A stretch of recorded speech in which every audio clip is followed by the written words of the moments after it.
Thanks for joining me this week on the show.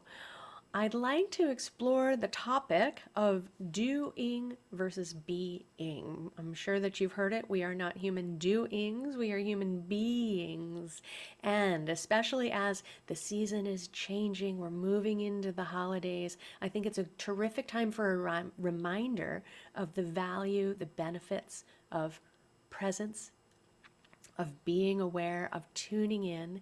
And inside, I'm going to let you know to one of my new favorite tools in the toolkit for having more flow, more presence, for getting a little bit more done without drawing on that stress state to push me forward. So, lots to explore in today's episode. So glad you're here. Thanks for joining me. Living in a stressful world doesn't mean you have to give up on happiness. Instead, you can shift your perspective of stress and discover how to live your life in flow. Welcome to Happified. I'm your host, Susie Vine. Join me for inspiration and interviews with folks who are shining their light in the world in the areas of positive mindset, health, and wellness. I'm so happy to have you here.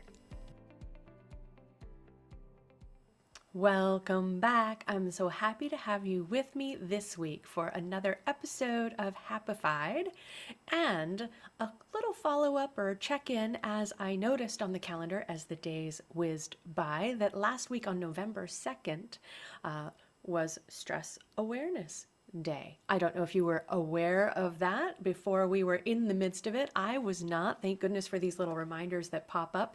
But I think it's a powerful reminder, as you know, I'm an advocate of, to check in, to be present and aware, to see how stress is showing up in your life and how we can be turning down the volume where we don't need to be harboring or cultivating different stressors so we can live life in more flow. This week, I'd like to explore the topic of doing less and being more. The difference between do and be. And you've probably heard it said we are human beings, not human doings, but we do in this Western lifestyle sometimes muddy the waters there and maybe lose track of where our priorities might be. So I'm glad to have you with me this week for a little contemplation and exploration. So, thinking about the difference between doing and being, right? We tend to get caught up in a lot of things to do. That to-do list never seems to get any shorter. And personally, I am really making an effort to cultivate opportunities to simply be. And it does take some effort, which might seem a little counterintuitive, but again, knowing this Western lifestyle that we all tend to get caught up in, a little bit of effort, a little bit of sight towards where we can have these opportunities to be present, to be noticing and checking in, and these opportunities for mindfulness can be so empowering.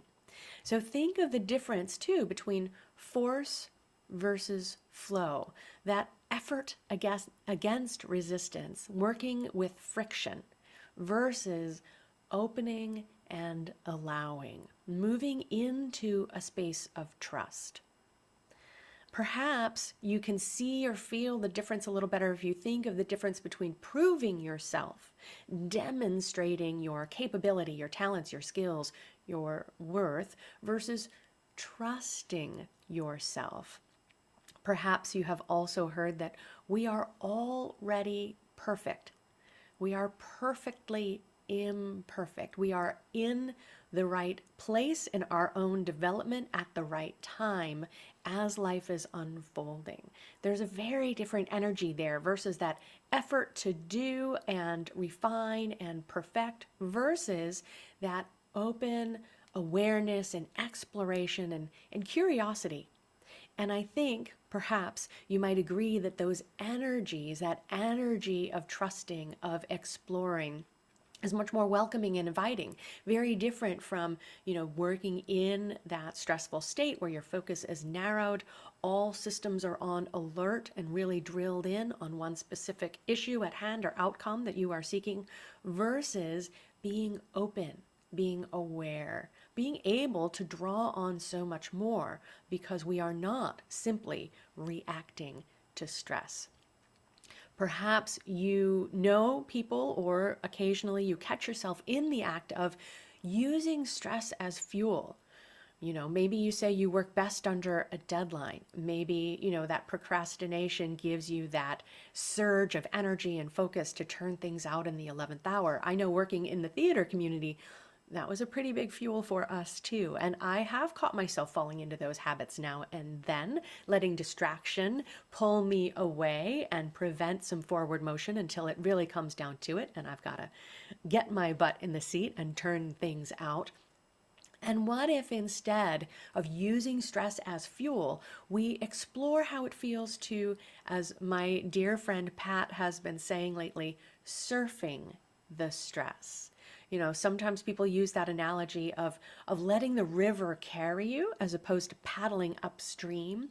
And I also like that image of surfing the stress, using it to propel you, using your own abilities to kind of carve your path and choose a direction. But again, you're going with the flow. You're not trying to swim out past the breakers. You're not trying to, work against that flow of nature. But there are ways you can channel and harness that and still feel in control. That beautiful marriage of letting yourself be open to direction and having a bit of control to guide your way. I'm curious too if you've thought about in that doing versus being space. And this was really coming up lately in a conversation I'm very excited to be sharing with you in a couple of weeks. Early in December, I'll be sharing the episode that I recorded with Christopher Lee Maher, who was one of those very active, very powerful, very successful doers who really did use stress as a fuel, who made a profound shift after some awarenesses, after literally experiencing a body breakdown and then transforming his perspective and even his way of being to become a beer, to being present, to recognizing that he could unwind the impacts and effects of a lifetime of stress, and how much more powerful and aware and present he was able to be when he came around to the being.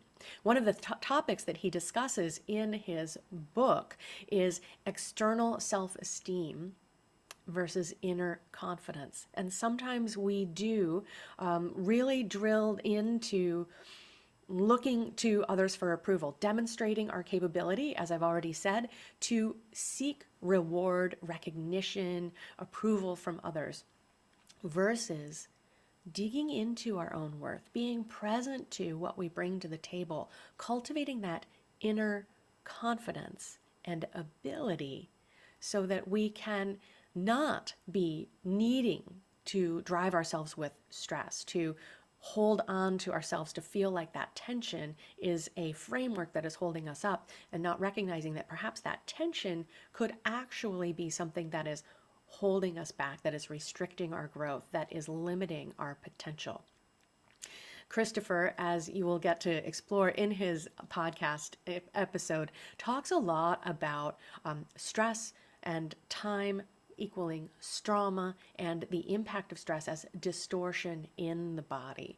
And really, I think that we can see, perhaps it's hard to recognize how we can make this shift while we're busy in the doing, but when we can make the shift, we can stop, cultivating or relying on that stress, that inner distortion. We can release that, and we can experience a whole new level of freedom, of losing those inhibitions, of really tapping into our true potential. And so, speaking of potential, I am really excited to share with you a new product that has come into my awareness. You know that I love to call on all of the tools, whole foods, simple nutrition, healthy ingredients, the fewer the better. And I've recently been very grateful to partner with a company called Magic Mind, which arose from another high achieving leader's pursuit of all of these best ingredients, best supports in reaching that flow state. And I know you've probably heard me talk about that flow state too. We all desire to tap into that clarity, that focus, that ability to turn things out at our optimum. And it's even better when time seems to fall away. And I've already mentioned that sometimes when I fall into that stress state, I fall into distraction, to procrastination, to not working in flow. And since I've been trying Magic Mind, I've really been experiencing more of that clarity, less of that fuzziness, some of that mind fog that comes along, especially given the time of day. If I haven't had a great lunch, I can really start to flag in the afternoon. And what I see is less scattered focus, less leaning on distraction as kind of a comfort technique. Perhaps you know how that is, that desire to Netflix and chill, to numb out after a day of work. And I feel so much more in control of my time and energy to really turn things out so that I can be creating more of that space for play and curiosity.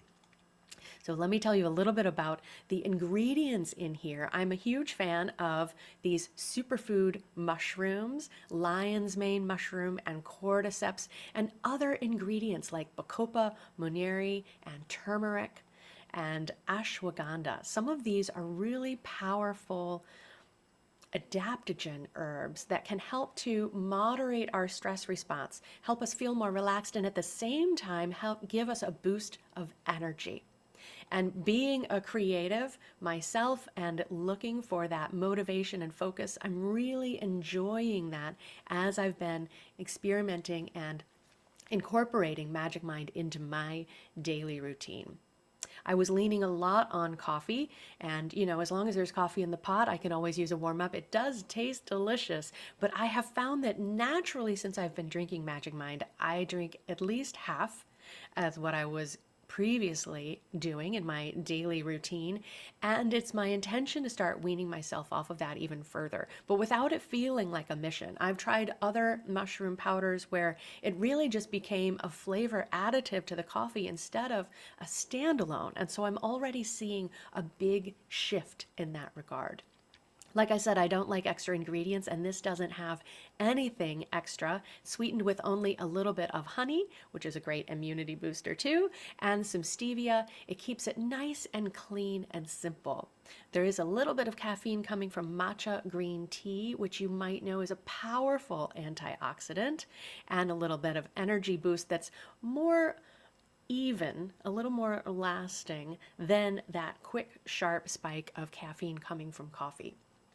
In this season with immunity, and immunity or stress can compromise your immunity, there's a little boost from vitamin C, vitamin D, and a little echinacea, and some other powerful antioxidants like turmeric, charged with a little black pepper extract to keep your inflammation turned down. Stress causes inflammation, other impacts in our lives. It can start to come up, and we don't need to be carrying that extra fire. We need our body's resources going where we want them.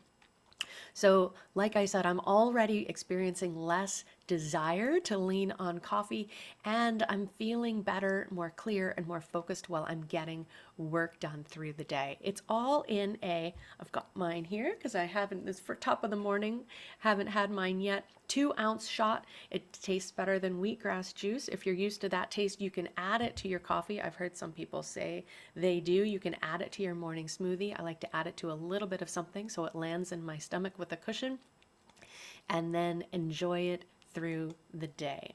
So I'd love to hear about your experience, and I have for you a special offer. My friends at Magic Mind have created an opportunity for you to get a discount so you can try it and enjoy a little bit of cost savings. So you can visit magicmind.co/happified, HAPPIFIED, and check it out for yourself. Learn a little bit more about these powerhouse ingredients. Take a look at some of the experiences people are having if mine is not yet enough for you. And while you're there, if you're ordering the product, use code HAPPIFIED20 to get 20% off. So magicmind.co/happified. And while you're there in the checkout coupon code, you can enter Happified 20, Happified 20. If you drop that code within 10 days of this podcast coming out, you're going to get a 40% discount. So take a look at that, try it out for yourself, and see how you feel as we're coming into this season of wellness. We want to get centered before the holidays falls upon us. So give yourself a little bit of super fuel. And I can't wait to hear about how that lands for you. So back to the conversation at hand. We've been talking about how to change gears from doing versus being. And I'd love to contemplate, right? How can you switch gears without making it difficult for yourself? You know, I'm an advocate of small changes that add up. So we don't want this to be an overwhelming, a radical shift. We don't want you to be lashing yourself or falling into that Western lifestyle. We all read about how lovely it would be to wake up in balance, to have your $1,000,000 morning routine. But trust me, I know that life gets in the way of all of these grand intentions. So how can we break this down into baby steps? How can we actually incorporate this and start to experience some of the benefit without waiting for that opportunity to make the right shift at the right time? Myself, and I've shared this on a recent episode, I really am digging in on the effort of finding ways to create space. It's not always easy to do. So when we're used to doing, or if doing has served us, maybe you're a fan of the Pomodoro time blocking technique. What if you create a block of time in your calendar, and getting to know yourself, you start to know, when do you just do better knowing exactly what you need to do and check things off of a list? Maybe in the morning as you're getting your wits about you, you're getting your energy up, you're waiting for your magic mind to kick in. You are ticking things off the list, but maybe just before lunch or sometimes after a good healthy lunch. Not everybody experiences brain fog. Maybe that's when you're nourished, your energy is a little bit higher, and that's when you want to put a block of time on your schedule to be more open, more creative, to give yourself a little more open structure, to have a little opportunity for the being in the things that you're trying to get done. Perhaps morning is the best, and you want to start your day in that space of working with a little bit more freedom. You can carry that energy through the day. Myself, that's what I'm finding works. I'm starting the day without media. In the morning, when I'm having my first drink, I like to do a little bit of reading from a book rather than grabbing my phone. I always fall into that doom scroll on the way to whatever else it was that I wanted to take a quick look at. So, cutting the media, starting with a book, writing a bit in a journal. I find it's really helpful to do a bit of a brain dump, to write a bit with no intention of getting anything clear on the page. Sometimes good ideas come up. I'll have a highlighter handy and highlight those to come back to. But it's a non-judgmental, non-productive space to just clear the cache, right? To open up some of that bandwidth for yourself again. And then at that point, I can have a fresh perspective, an open point of view, and work on some things that I'm really looking for direction. I haven't refined the process or the steps, and so I can sit with that. I can be more flexible and get that to a point where in the next session where I'm ready to be checking some things off the list, I can get into that more practical framework after I've given it some time to incubate and come together. So perhaps that's a way to start introducing a little time for being into your day, even when I know that you're as busy as I am trying to get things done.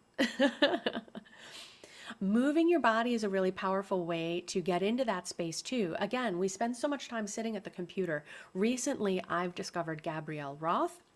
Unfortunately for me, she passed about 10 years ago, but her work is very available online. I stream a lot of music on YouTube, and so I'll put some of her music/videos on, and it's very simple, rhythmic, almost tribal music. Some of it, she uses words to guide your movement, to check in with different parts of your body, to really be free in your form and expression.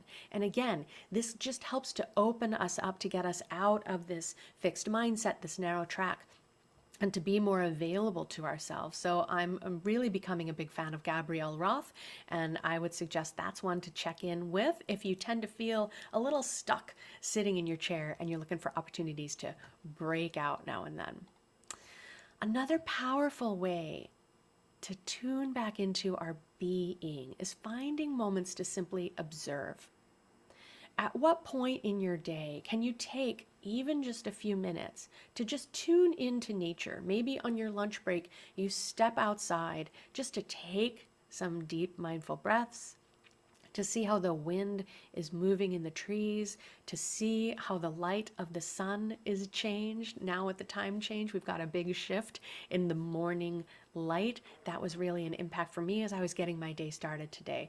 Or at the end of the day or on your drive home, a sunset, observing different things in the nature around you, or really being present to a song on the radio or that you're playing on your music service.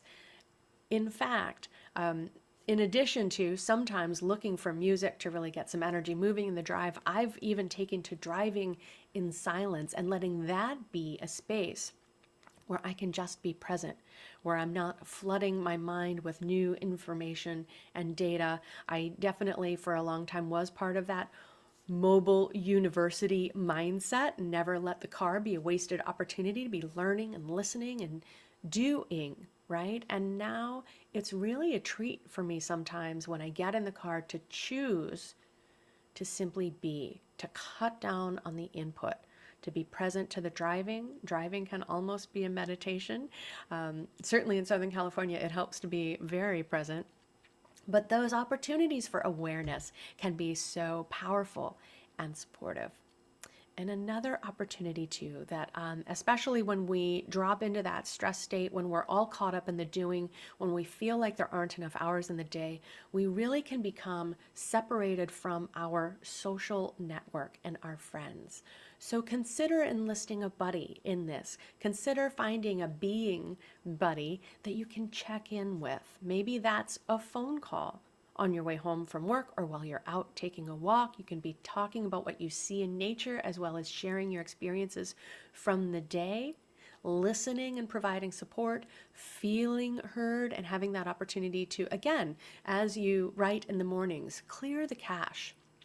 Empty some of that mental busyness so that you're not carrying all of that around with your brain left to chew on it. Once we express things, then our mind can let it be at rest. You can call back on that later. It'll get filed overnight if you're getting your adequate sleep. So let those different opportunities through the day create space and support for you. And again, I do like to qualify, I'm not here to give you a big to-do list. So if you're like, when am I going to do that? Why do I need to add these to my to-do list? Let me just come back to some of the benefits of being, right? It's so important, it's so beneficial and empowering to know your own energy levels, to understand when the doing is going to get things done, when you can drop into that very productive mindset, but when you naturally enjoy that opportunity to be. Maybe it's in the morning to get your day started with more ease and grace. Maybe it's in the afternoon to kind of bridge from lunch into the afternoon session. Getting to know your own natural energy rhythms is so important. And being is a wonderful way to tune into that so that you can honor them.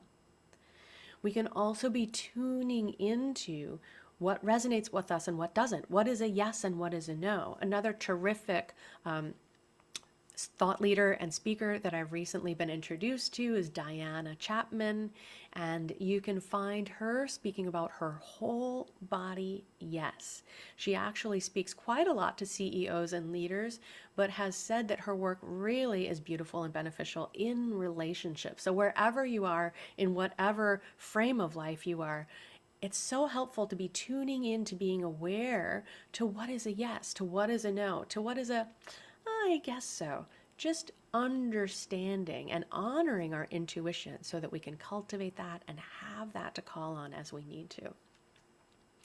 Frankly, in my busy life, and I think you can probably relate too, my personal benefit of being is having more juice for what matters. Sometimes I get very responsive, I should say reactive. I let myself get signed on for a lot of different things, and I'm trying to get everything done for everybody at the appropriate time.